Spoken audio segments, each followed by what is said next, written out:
శ్రీ సత్యసాయి జిల్లా పుట్టపర్తిలో వైఎస్ఆర్ విద్యార్థి సంఘాలు యువత పోరు నిర్వహించాయి. ఈ కార్యక్రమంలో యువత భారీగా పాల్గొని ర్యాలీ చేపట్టారు. ప్రభుత్వానికి వ్యతిరేకంగా నినాదాలు చేస్తూ గణేష్ సర్కిల్ నుంచి కలెక్టరేట్ వరకు ర్యాలీగా వెళ్లారు. కూటమి ప్రభుత్వం ఇచ్చిన నిరుద్యోగ భృతి హామీని వెంటనే అమలు చేయాలని డిమాండ్ చేశారు. విద్యార్థులను మోసం చేసిన సీఎం చంద్రబాబు, మంత్రి లోకేష్ రాజీనామా చేయాలన్నారు.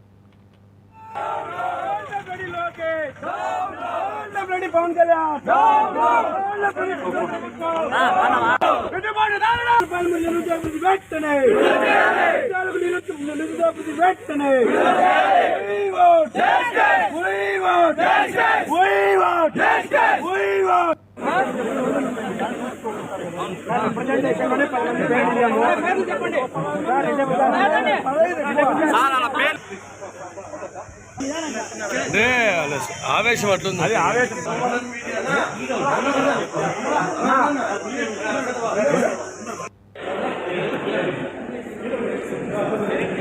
విద్యార్థుల తరపున బకాయిలు చెల్లించకుండా కాలయాపన చేస్తున్నారు. మళ్ళీ పూర్తిగా 1.5 సంవత్సరం నుంచి ఎవరైతే నారా లోకేష్ గారు విద్యాశాఖ మంత్రి ఉన్నారో పూర్తిగా విద్యా వ్యవస్థను నాశనం చేశారు. అదేవిధంగా ఈరోజు ఇంజనీరింగ్ కాలేజీలో తల్లిదండ్రుల ఆవేదన దేవుడెరుగు.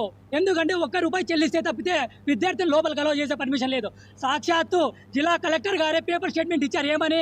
ఎటువంటి నిబంధన లేకపోయినా విద్యార్థులు కాలేజీలోకి అలౌ చేయాలని సాక్షాత్తు జిల్లా కలెక్టర్ పేపర్ కటింగ్ ఇస్తే ఇంతవరకు కూడా కలెక్టర్ మాటని కాలేజీ యాజమాన్యాలు తుంగలో తొక్కిన పరిస్థితి మన జిల్లాలో నెలకొనింది. అదేవిధంగా ఉమ్మడి అనంతపురం జిల్లాలో విద్యార్థుల హత్యలు, ఆత్మహత్యలు కరువైనా కూడా ఇంతవరకు అధికారి కూడా అక్కడికి పోలేదు. ముఖ్య కారణం టీడీపీకి సంబంధించిన వాళ్ళ కళాశాలలు ఏవైతే ఉన్నాయో, వాళ్ళ మంత్రులకు సంబంధించి కళాశాలలు ఉన్నాయో వాళ్ళవే జరుగుతున్నాయి తప్ప ఏదే కానీ ఇటువంటి